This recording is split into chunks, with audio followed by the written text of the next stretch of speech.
We are doing a little bit of a static masterclass here. Nice, right? Good times. Who likes doing static here? Who enjoys actually doing like static training? 1, 2, 3, 4, 5, 6. Wow, that is surprising. I said this in the last class, but by a great majority of people showing, most people do not like to train static. My theory is because of how we teach static in courses and sort of like the certification model, which is in many ways a necessary evil. Where you come to a wave 1, and I'm the instructor, and I walk in and I'm like, hey, cool, my name is Brandon. I'm here to teach you how to dive safely and be nice and relaxed, and it's going to be really fun. You're going to really enjoy it. But you're going to have to do a 1.5 minutes static right off the bat. We'll cover a few things to sort of help you get more relaxed, but to pass the course, you have to do this 1.5 minute static. And because you've paid me money, and because this certification, this piece of paper that I have to give you in exchange for that has some kind of value, you feel the need to push, to go beyond what you might be comfortable doing. So even though I'm saying relax, just go by how you feel, don't push past what you're supposed to be doing, you still sort of have this underlying thing of like, well, I want to get the certification, so I'm going to do it. And that sort of scratches a little bit of a wound into your mind.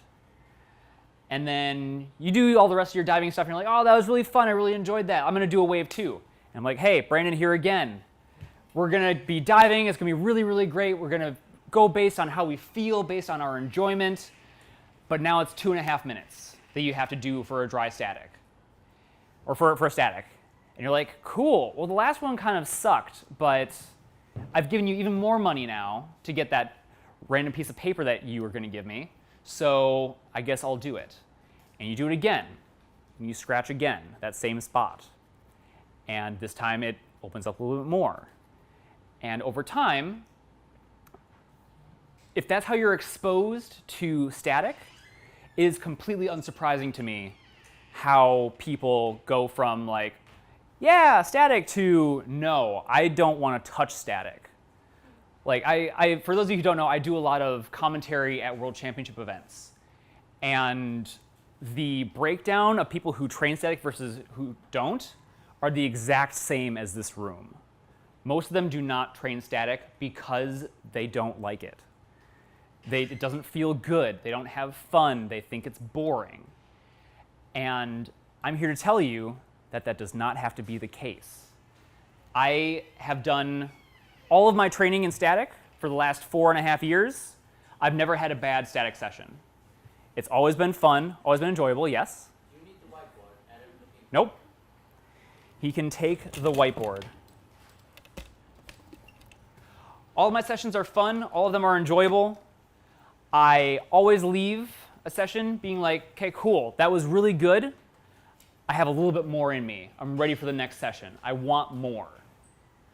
And so another show of hands, of those who do dry training, how often do you have that experience where you're like, that was really fun, I really enjoyed that, I want to do it again? 1, 2.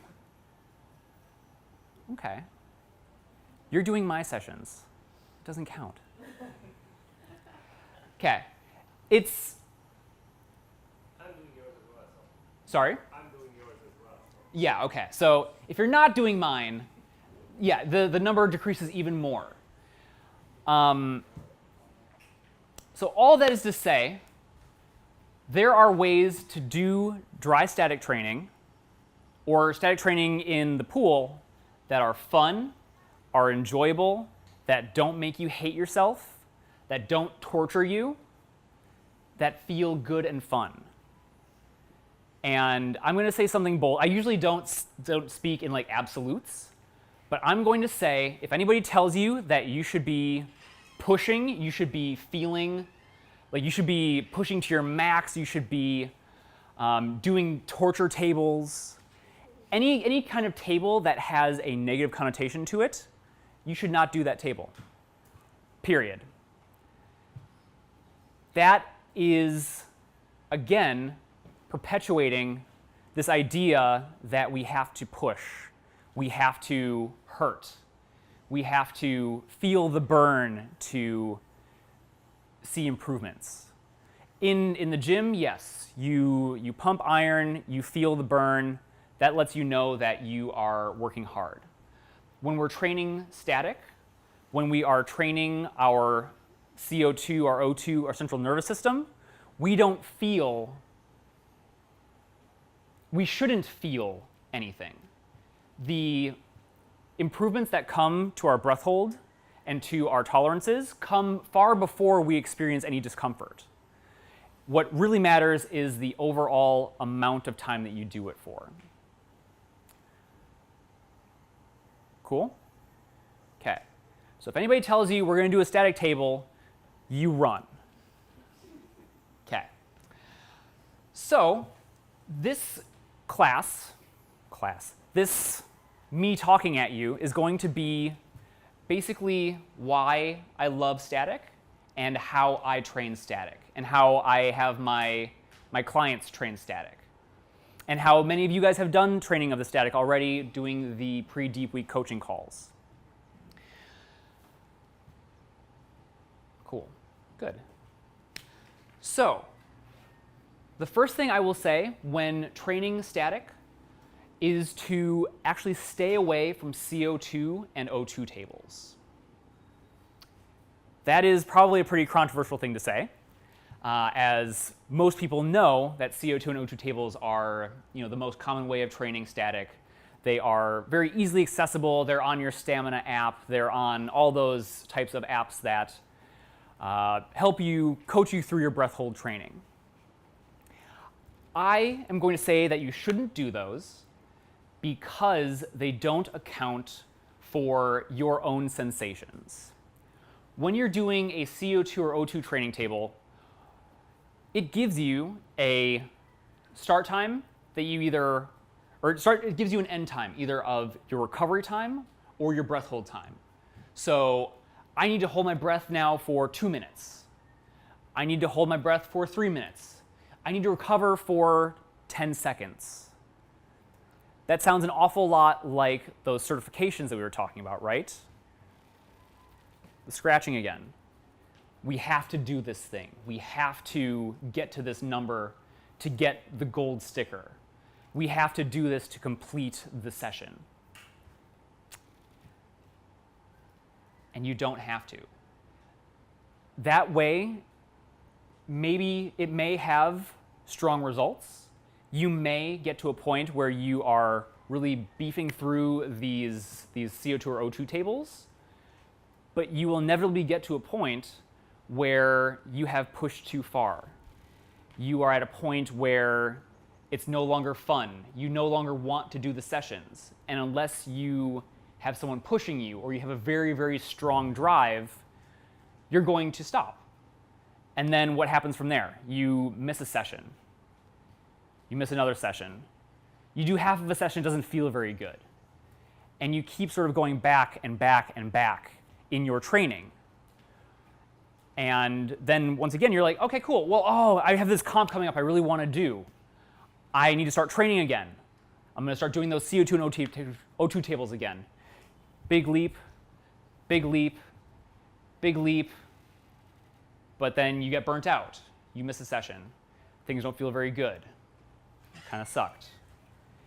So at the end of the day, you are here. You have done some training, you've seen some improvement, but you overall have not gone as far as if you had done fun session, a little bit, fun session, a little bit, fun session, a little bit, a little bit, a little bit, a little bit, all the way to the comp. Yeah? So how I train static is on set departure tables or interval tables, being the same thing. And what that is basically, for example, I will do 20 2-minute breath holds, or 20 2-minute intervals, excuse me, where in that time I decide I'm going to hold my breath for a minute 30 and then recover for 30 seconds. Or I'm going to hold my breath for a minute and recover for a minute. Or I'm going to hold for basically the entire time, do an exhale and an inhale, and then continue again. In that way, you get to decide what the intensity is for yourself. You actually need to listen to what your body's telling you in order to do these types of sessions. And when you do a session with CO2 or O2 tables, that's sort of taken away from you. You just sort of push past and say, okay, cool, I just need to hold until I hear that alarm go off, and then I can recover frantically and then get ready for the next one.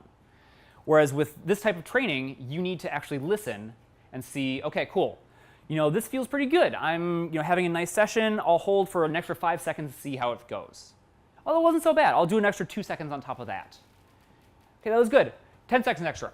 Okay, that was too much. Let's go back to that one again.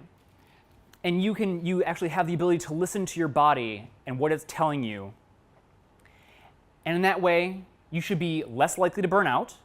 You should be more likely to continue the sessions and the training all the way from when you start to when you're competing. And it should give you more awareness that you can use in other sort of aspects, either in your training in the pool, doing dynamics, doing line diving. This type of training really allows you to be more in tune with your body and what it is telling you. And that's a muscle in itself that you can learn to listen to and work.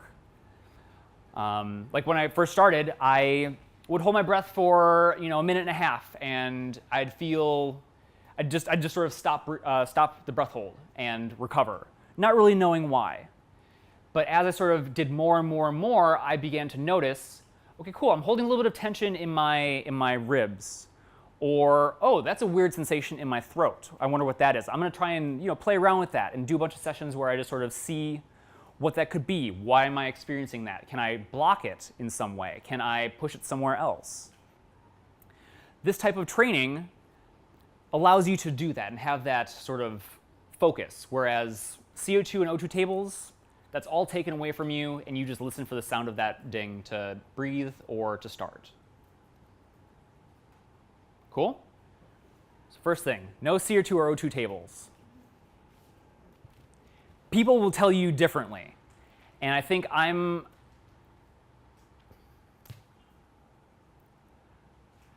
got in trouble for describing it this way, but I sort of think that there is an old guard of training and a new guard of training, where the old guard is very much do torture tables, push to your max, push until you're almost blacking out and then do it again.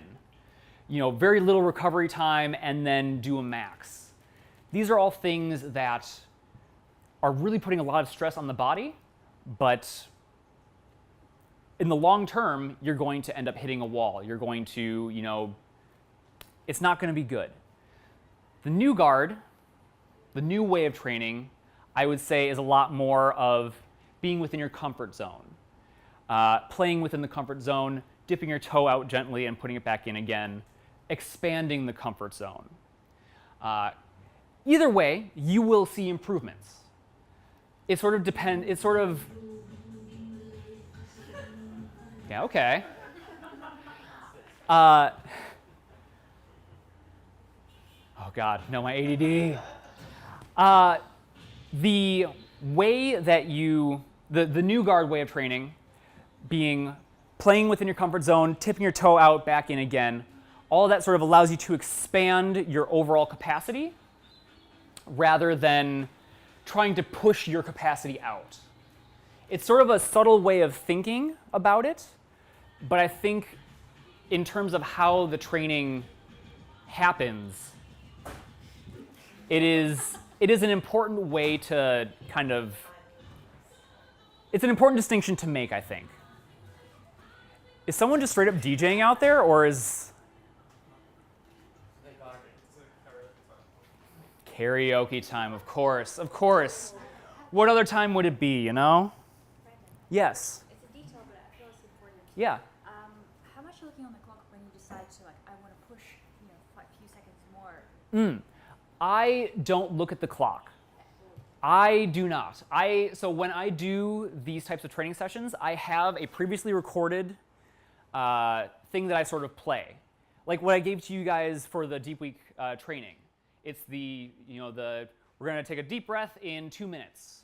Okay, countdown 1 minute. 30, 20, 10, 5, 4, 3, 2, 1. Deep breath in and relax. And then it's been 1 minute, 30 seconds, 20 seconds, 10 seconds, 5, 4, 3, 2, 1. Next breath. Go again. And doing it that way, I don't really care about time because I'm focusing on how I feel. And in that way, each breath hold becomes exclusively that one breath hold. It exists in its own vacuum. So you can very easily go from, okay, well that one didn't feel very good. I'll recover now and I'll do the next one and see how that one feels. Okay, cool. Okay, next one. You have the sort of times of 1 minute, 30 seconds, 10, 20, whatever, to sort of be a kind of guide. But overall, when I do these types of sessions, I try and not pay attention to the time at all. I find that, for me, as someone who doesn't like to know what the time is in particular, I find it very important. And it's also because when I do these sessions, I'm holding for like 4, 5, 6 minutes. So if I know the time at 1 minute, I'm like, cool, this is gonna suck. It's only been 1 minute out of however many. So I have different recordings that I use and listen to based on my own preferences and also based on what I'm training, which we talked about in the last class. Does that answer your question? Cool, awesome. Any other questions? Sick. Yeah. During a static, what am I thinking about? I think that comes into my next point. No, that's my third point. Okay, cool. The next point is about repetitive training and finding your anchor. So as I was talking about, we do lots of little sessions, right? We do a session that has a little bit of improvement, and then another one that's a little bit of improvement, a little bit, a little bit, a little bit. We do a lot of them. In that way of training, specifically again the interval training and the high volume, low capacity or low volume training that I was talking about in the last class. Half you guys weren't there. So I train doing periodization, which is basically a way of getting an athlete from where they are now to where they want to be for a competition, for a max training cycle or whatever. You always start with high volume, low intensity to build your base. In those types of training sessions that usually last for about 2 months, I will do a lot of 2-minute intervals and do like 20 of them for a session. So 40 minutes of breath holding time in total, or of training time in total, where I decide how long I hold for and how long I recover for. In that time, a lot of what I'm working on is not actually the breath hold. The breath hold is not as important as the mental training, as the mental relaxation, as learning what a fully relaxed me feels like. And the more I do practice in that, the more I begin to notice, I'm holding a little bit of tension on the right side of my neck. Okay, now how can I release that away? Can I do a body scan? That's not really working. Can I give a little wiggle and see if that helps? You sort of begin to understand the language of your body, if you will. And that can only come from a lot of breath holding training. A lot of time just spent laying there on your back and focusing inward.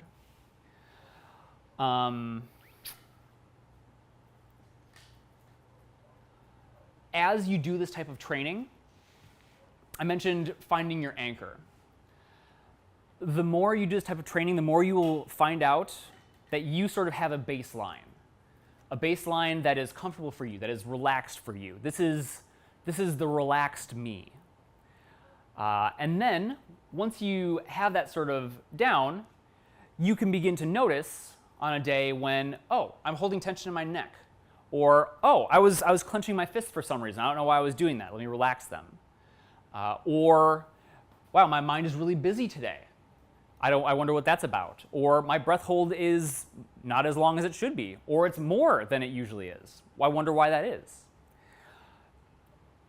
If you don't have that anchor, you don't have that sort of grounding point to be like, this is different from what it should be or what it is today.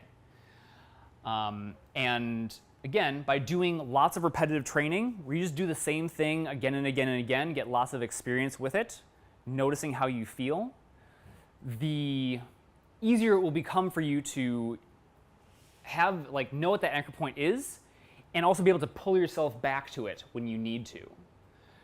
Like when I started my training, I was all over the place. Like I was holding tension in my neck, and I'd find myself clenching my fists or pointing my toes. And the more I got into it, the more I began to realize and learn how to relax those things. And as that continued, I learned to sort of incorporate that into other aspects of my life. When I was trying to fall asleep, I'd be like, oh, well, I'm holding tension in my neck. I wonder why that is. Let me try and relax that away. Or, my mind is really busy. Let me try and do some of the techniques that I have for relaxation that I use during static to also calm the mind. And it's gotten to the point now where, not to brag or anything, but I can basically sleep pretty much anywhere. I can fall asleep within 2 to 3 minutes. I can be sitting in a chair and just mentally take myself out of my body and send it somewhere else very quickly. And that just comes from a great awareness of what my relaxation point is in my body. And you can get there too. It just takes lots of repetition and lots of practice. The other thing I was going to say is that with this anchor point, it doesn't necessarily have to just be when you're laying still or sitting on a plane or whatever. This anchor point can also be used when you are diving on the line. If this is your anchor point, again, as you're going, you might say, okay, cool, I'm in my free fall now. Well, how can I'm feeling tension in my neck. You once again have that language in your body to know what is different from the relaxation that you want. And the more grounded this anchor is, the easier it is for you to sort of pull yourself back in whatever you're doing. So I was saying in the last class that with a long static breath hold, it makes all diving easier because as a part of this training, you get this anchor, you have this relaxation. So on top of that, you also know that you have a longer breath hold. So you can say, okay, well, I'm going to work on my technique today. I can really focus on how I'm moving my legs because I have that awareness in my body, and I also have this mental understanding of knowing where my body is relaxed and where it's not. And you can it allows you to sort of focus on other aspects of your dive rather than just being like, okay, I'm going to do a dive. Okay, let's go, and sort of just trying to get down to the bottom. Again, it takes time, but if you practice it, it's a muscle. You'll develop it, and you'll have an easier time diving. I don't count myself as a very particularly talented freediver. I just have spent way too long holding my breath in my bed and just have too much self-awareness of my body that I know that I will get down to the bottom if I need to, and I will come up just fine. Because I put in the time, I put in the work, and I have this mental relaxation. Okay, I need to do a body scan as I begin my dive or as I begin my breath hold. It could then move into, okay, cool, my anchor is now, I can very quickly do a body scan all on my own, and now I need to remember to relax my throat, because I know I have extra hard time relaxing my throat on my dives. And then it becomes, okay, cool, my body is purely relaxed, it's ready to go. I can now start to work on technique.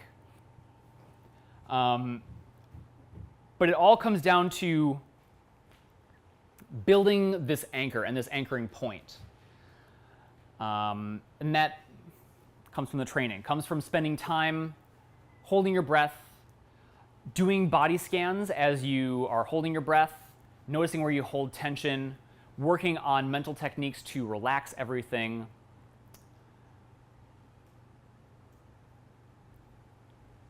And generally, I think just have fun doing your training.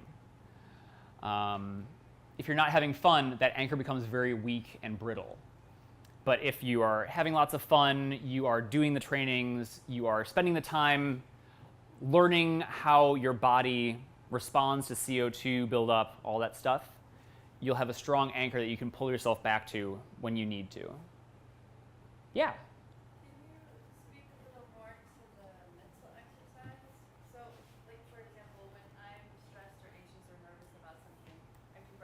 Mm-hmm. So that's one anchor.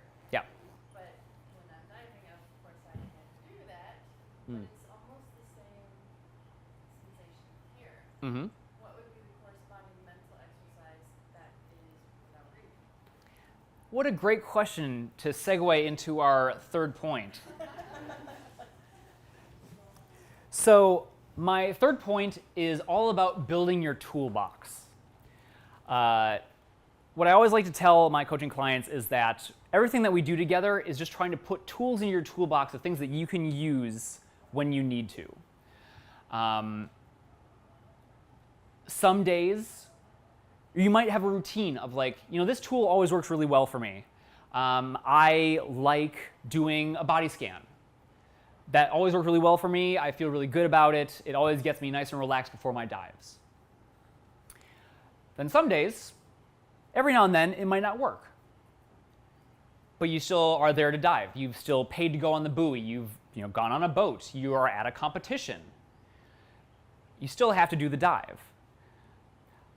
I mean, I guess you don't have to do the dive, but you usually want to do the dive, right? So if you have multiple tools in your toolbox, you can be like, hey, cool, this tool's not working today for this job. Let me try this tool instead. And so, like I said, everything that I try and do with my coaching clients is all about giving them tools to be ready for any situation. And so, let's see. What does that mean? Well, yeah, let's ask you, what kind of relaxation and sort of calming tricks do you guys use when you are stressed out, when you're getting ready for a dive, when you are calming the mind? What do you guys do? Thinking the word relaxed. Thinking of the word relaxed? Yeah. Yeah. So repeating a mantra, relax, relax, relax. Visualize. Yeah, that's a good one. What would you be visualizing? Mm-hmm. Visualizing something happy, something that makes you feel good. Sometimes if you remember back to a nice dive that you did in the past that felt really good. Seeing yourself with family members, friends, family. I know Adam, when he's doing his competition stuff, he likes to think of his family. He will visualize each one of them in front of him, and he will give each one of them a big hug and tell them how much he loves them. And I think he said that as he does, they turn into a ball of light that enters his body and helps him relax. And that's nice, right? Like, that feels really good. Visualizing is a good one. What else? Playing a song, singing a song in your head that is, relaxing, that's calming, that you enjoy. Yeah, good one. Shrug and just like release. Yeah, you can just sort of like, you give your body a little wiggle and just sort of feel the stress melt away. I often like to, as I'm doing a breathe up on the surface, I like to let the waves of the water just kind of like move me, and just I feel myself become the water. The very cheesy thing. But I mean, as you do, you sort of just loosen up. I mean, I feel, like as I feel the water move me, I feel my spine relax. It feels really nice. Focusing on the rhythm of the ocean. Mm-hmm. Yeah. Yeah. Yeah, yeah. That also helps because it makes you feel even more comfortable in the water too. Yes, exactly. Yeah, focusing on the rhythm of the water. Yeah, it's use the water. We're not trying to fight the water, we're trying to work with it. Yeah, I mentioned a body scan, scanning the body, starting at the toes, moving up the feet, up the legs, relaxing each individual part until the body is completely relaxed, as we do in the meditation group that we do. Any other thoughts of tools that we can use?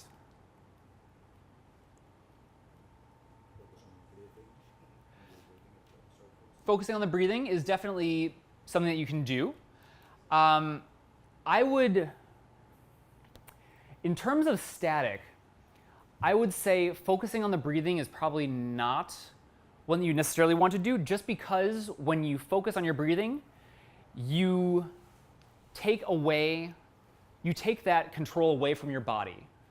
And if we remember from our Wave 1 courses, our body, if we go into tidal breathing, controls our breath rate based on the amount of CO2 in our lungs. And it basically equalizes out the amount of CO2 that our body is happy with to the exact amount that it wants. Whereas if we begin to manipulate our breath, either breathing more, which is hyperventilation, or if we breathe less, which is hypoventilation, that sort of plays around with the CO2 that we bring down with us, which has its own implications. So I would say if you are trying to get relaxed, maybe just doing a few, like a deep breath in and then just letting it sort of shrug out, and then trying to go into tidal breathing, like then going into a body scan or a visualization. I think that would be a really good way to do it. Using it sort of as a cueing point to begin this relaxation as you get into the dive. I think that's totally fine. But in trying to sort of be like, okay, I'm going to take 3 breaths in, or 3 seconds in, and then 3 breaths out, that's already more than what our body needs. And we begin to hyperventilate, and that, of course, is not safe. Cool. Yes. Yes, hey. Just wanted to check, what is the question related to the discomfort during dive at later durations of the dive, towards the end of the dive? I think it's more like whether it's a static or a dive down the line. And there's a certain point where this, I guess it's a mental tension that builds up that causes this tightness that might, I don't know if I'm the only one who gets that way, this tightness that comes down here. And if I were on land, I would breathe, or I would squeeze things and release things. Mm-hmm. But that doesn't work in water. Mm. So I'm trying to figure out, and maybe this is more of my journey, is what can I do to like soften my brain? Mm. And I don't know if that's attention deconcentration on where I ever get to that point, Sure. but then how do I do that? While I feel like, and I've said this before, I'm like the fun house of mirrors in my own head when I'm doing statics. And Of course, yeah. you know, Yeah, it's a little nuts in there. totally. I don't want to be alone by myself. You're not. You are not. You are definitely not. My brain is also a fun house during my statics. I've just developed what's right for me. I have my own tools of how I get through my breath holds that you just need to learn how to develop in yourself. And again, that's why I say, put a bunch of tools in your toolbox. Play around, see what works. Okay, this tool doesn't work. I hate visualization. Never helps me. Repeating a mantra. Oh, this actually works pretty well. Okay, I'll use this for a little bit and see how it goes. Maybe I can become more adept at using this tool. After a while, maybe you find that a different tool works even better. So you go to that. This, I think static is very much a journey of, God, this is so cheesy, a journey of self-discovery. Because, as you train, you are also training, you're also changing as a human, right? The things that relax you before no longer relax you. New things do relax you. You have different stresses going on in your life. You have different things that are, bombarding you every day. And so I also, my sort of other point with this is that this should be play. This should not be super hardcore regimented. I only use this tool. I only do this one thing. I only do this in this one particular way. You should be playing. You should be having fun. You should be doing different things, trying new things, seeing what works for you. And as you continue to play and train and work and discover yourself, you will realize more about who you are, how you respond to stress and to tension, how you respond to CO2, obviously, and how to sort of, again, using the anchor, pull yourself back to this very relaxing state. Cool? So, for me, God, time is flying. For me, how my breath holds work and the tools that I use are as follows. So I am laying on my back. I'm doing a body scan. Scan the body for any tension, for any tightness, relaxing the toes all the way up to the legs. Again, same as we've done in our visualization classes each day. My mind is totally relaxed. Then reach over, I press the play button on my audio. That begins the session that I'm doing. From there, I start at 2 minutes, and I give myself 2 minutes just to relax. And in that time, I wipe my mind. I make it blank. If I have a thought, I will acknowledge it. And then, for me, I'm a very visual type of person. Like when I think of things, I see things. So as I see a thing come into view, I will let it become nice and crisp. And then almost as if it's coming towards me, I will let it blur and dust away behind me. And it goes back to a black screen almost. And I try and hold on to that darkness for as long as I can. I might also try and make the darkness even more dark by relaxing my face, by slightly closing my eyes, by letting my eyes move a little bit in my head. Those things all, for me, help relax me quite a bit. Countdown happens, take a full final breath. From there, I immediately begin a body scan of the muscles I just used to take a full final breath. I scan the ribs, I scan the diaphragm, I scan the chest, the shoulders, the back, I scan the neck up into the face, relaxing the muscles around my mouth, my tongue, my jaw. I let all those things go totally loose, and then I let my mind wander. I think about work. I think about something I'm going to go to the grocery store later, or what I want to get. I think about, I want to watch a movie later, or maybe I'm going to play a video game, or what I was doing in a game, playing with my dogs. I just let my mind wander and do whatever it wants to do. If I have anything that comes up that's stressful, I again acknowledge it, and then let it move past, and I let it be replaced by something else. After that point, that's sort of like for me, it's like the 3-minute type of side of my breath hold where I'm feeling good, I'm feeling comfortable, I don't have any contractions. It's the training. It's the training. At around 3 minutes, 3.5 minutes, I begin to feel a little bit of tension growing in my stomach, in my ribs, and that's my sign that I know that a first contraction is coming. I will then say, okay, cool, body, thank you, I appreciate you letting me know. We'll try and hold off for a little bit longer, give it like 10 seconds, and we'll see how it goes. Okay, cool. Sure, that's about 10 seconds. Okay, now we can have the contraction. And I'll let myself have a big contraction. And then I'll be like, okay, cool. There you go, body. You've had your first contraction. We're now in the next phase of the breath hold. This is now the part where we have built up enough CO2 that you are like, okay, cool. Things are happening. This is more CO2 than I'm used to. Let's start to breathe. And that's when I sort of enter my space captain mode, where I see myself in a cockpit in my head, looking out at a bunch of like little mini-me's running around. There are big screens in front of them. There are big like red warning lights going off, and they're like, "There's too much CO2, we gotta breathe." And I often like to slap one of them across the face, like the Star Trek thing of like, "Calm down, man," and like I'll tell them, you know, this is CO2. We have plenty of oxygen left. We've done plenty of training. We know what we're capable of. You are just being dramatic. And as I do that, the contractions get less and less and less, partially from this sort of visualization, this thing that I do, but also from just knowing and learning how to relax through contractions over time, to a point where I can get them down to barely a little blip. The first contraction is always a big one. It's the signal, and then from there on, they're nice and small. As we continue on the breath hold more and more and more, it gets to a point where the contractions start to build more and more. They get, you know, more, stronger, stronger.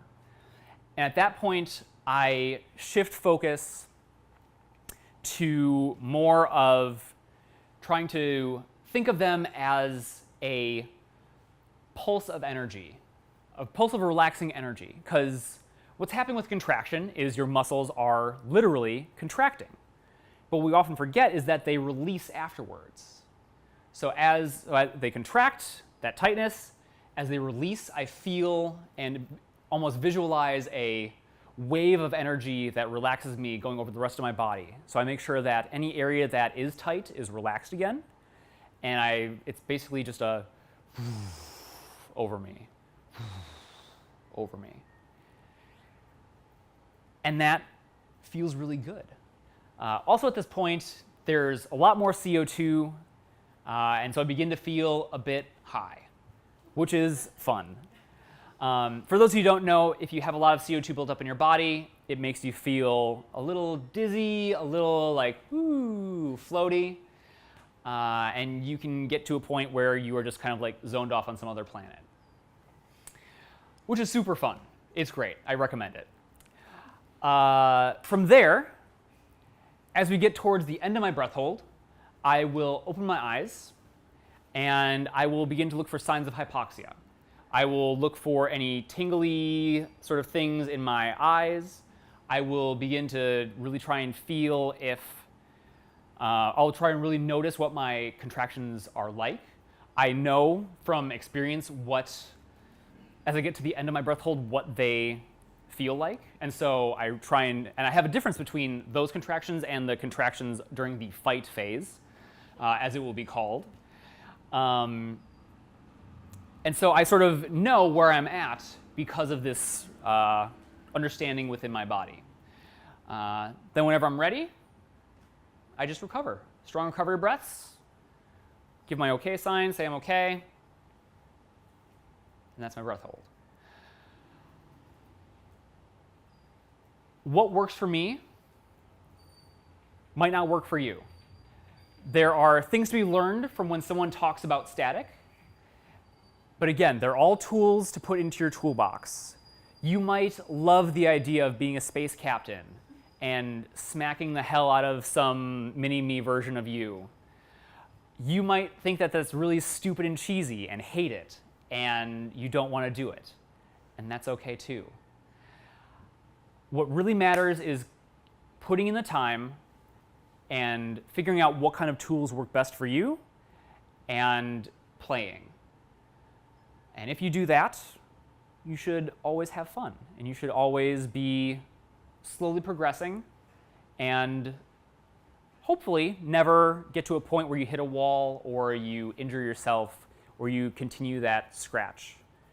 And as something I like to say a lot of things, but something that I will say is that a lot of how I do my coaching, I feel is almost like rehab for static people.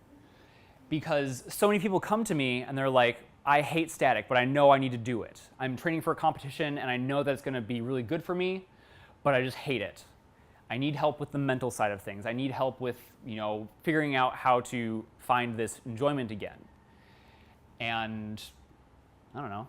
That's what this style of training does. Is it rehabilitates you in a way to actually getting to a point where you can enjoy static again, which is a really good thing, I think. So that's my TED Talk. Do you guys have any questions? Yeah.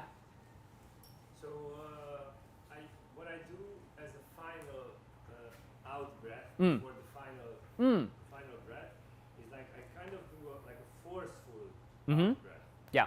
But it feels like it's a little bit like violating the whole nervous system and the muscles as well. So I'm not sure if it helps more or it like perturbs the whole system a little bit because Sure. it feels like, and then by the time I get the full in breath, it kind of goes away, but I'm not sure it doesn't leave some disturbance or. Sure. So in an ideal world where everything is perfect and you have complete control of your body, you would just go from tidal breathing right into a full breath. That's the optimal level of CO2 in your body, in your lungs, sitting there hanging out. If you do want to do a sort of purge breath, as they're called, before taking a final breath, that is okay. But as you said, you sort of lose some of that relaxation. And through a lot of the training, you will learn how to take a purge breath, how to do that in a way that doesn't actually mess with your relaxation as much. It's sort of like how when you're on the buoy and you're like, cool, I've done my relaxation phase, I'm ready to start my dive, and then you have a really crappy duck dive. And your feet flop over, and then you start to have to kind of swim your way back down, use a bunch of energy to get back down again. You've lost all that relaxation, right? But if you have a really smooth duck dive, and you can very easily transition from relaxation phase on the surface, nice duck dive down, everything's relaxed, you can carry that relaxation with you down the line. And similarly with this, if you are able to learn how to carry that relaxation from the, your relaxation phase before the breath hold into the breath hold itself, then that's awesome. You gain that extra sort of amount of relaxation that you no longer have to take a moment to be like, okay, cool. Now I have to scan this area because I know that I used a lot of it to take that final breath or to push that breath out. Does that answer your question? Cool. Sick. Quick announcement. In 20 minutes, 5 beauticians will be here in reception to give everyone manicures and pedicures. Yes. Success! He's done it. The madman's done it.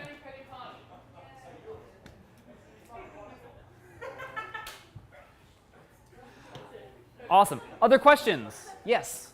I've done very limited static, but I found when I do it that I was concerned that I might passively exhale through my nose and cheat myself. Sure. And so that led me to then getting a clip from my nose. Yeah. Is that something of actual concern or is that just a mental thing? So I know some people who accidentally breathe out through their nose when they do statics. If that is an issue for you, you can put a nose clip on.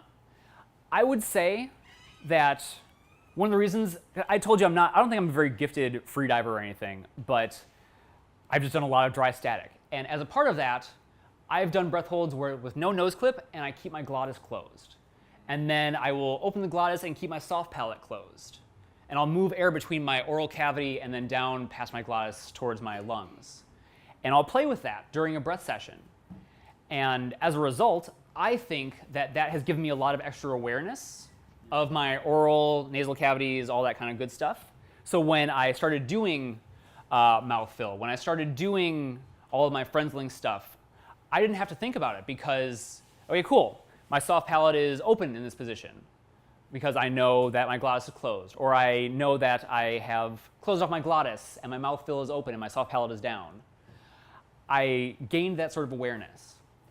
So yes, you can put a nose clip on. That's totally fine.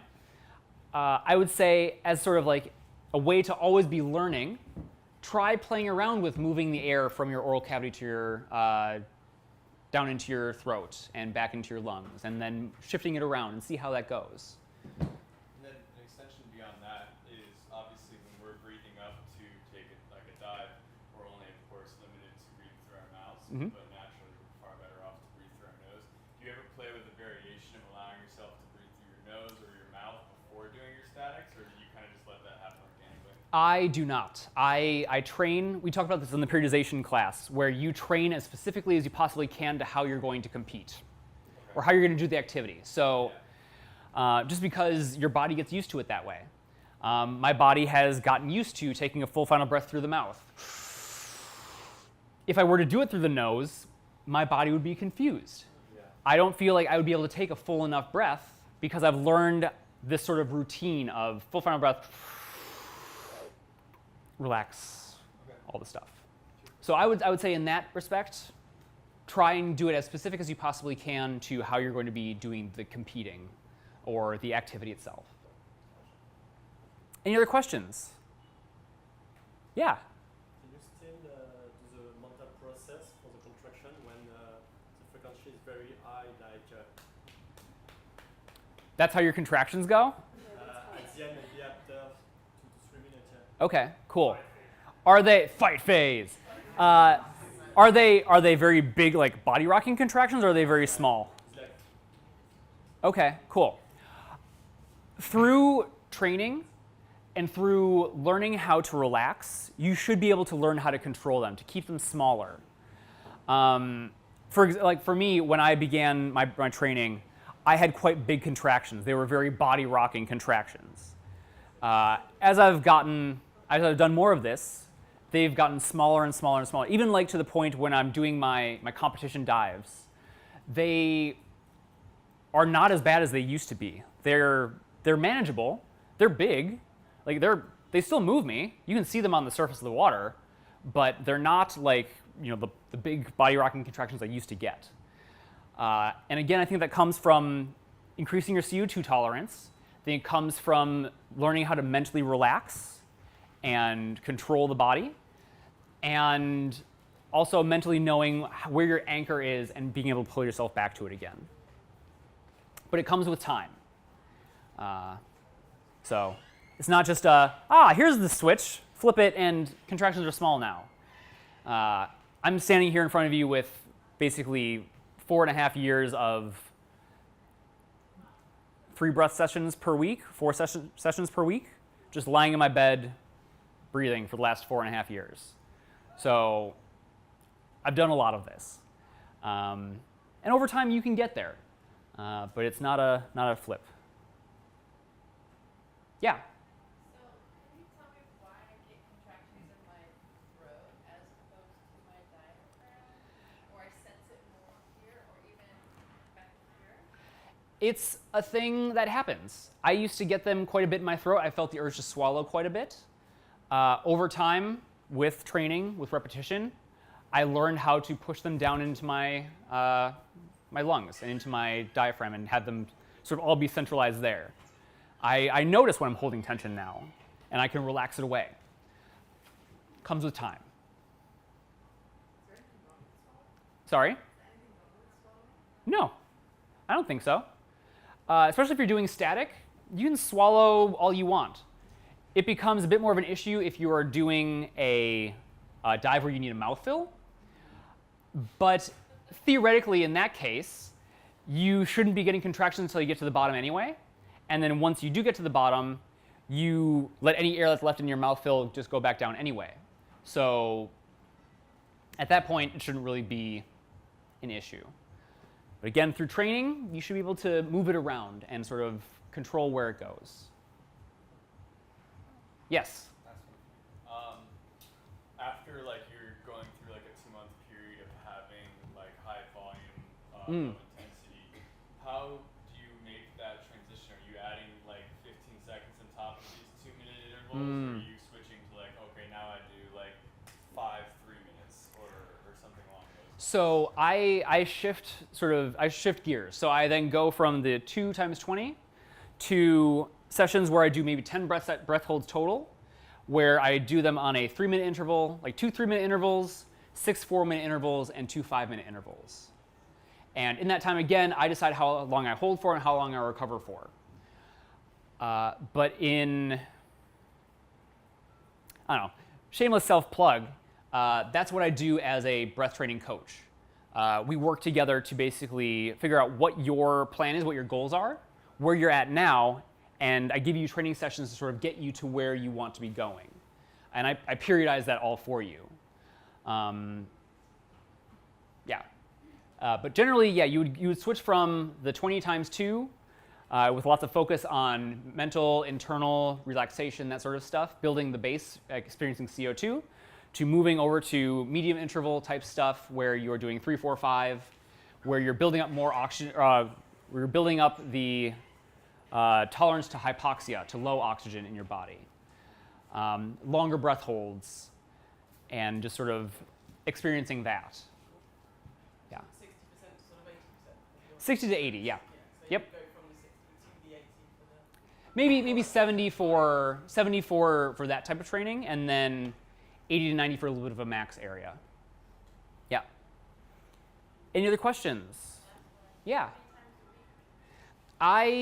When I work with my clients, I more am all about when you have time. If you have 3 days per week, that's fantastic. If you have 4 days per week, that's fantastic. Anything more, I think, gets a bit close to burnout. Anything less, 2 is okay, 1 is okay. I'd rather, the optimal would be 3 to 4 times per week, I would say. And then combining that with any sort of other type of stuff that you're doing, any kind of yoga, any kind of other depth diving, pool training, gym training, taking all that into account and building a program around that. Cool. Any other questions? No. Sick. Okay. Thank you guys. That was fun. Yay. What's my website? For coaching, it's through the Freediving family. So if you go to freedivingfamily.com, I offer coaching directly there. Oh wait, most important question. What's your PB? My competition PB in the pool is 7 minutes and 14 seconds. My dry PB laying in bed is 7.5 minutes.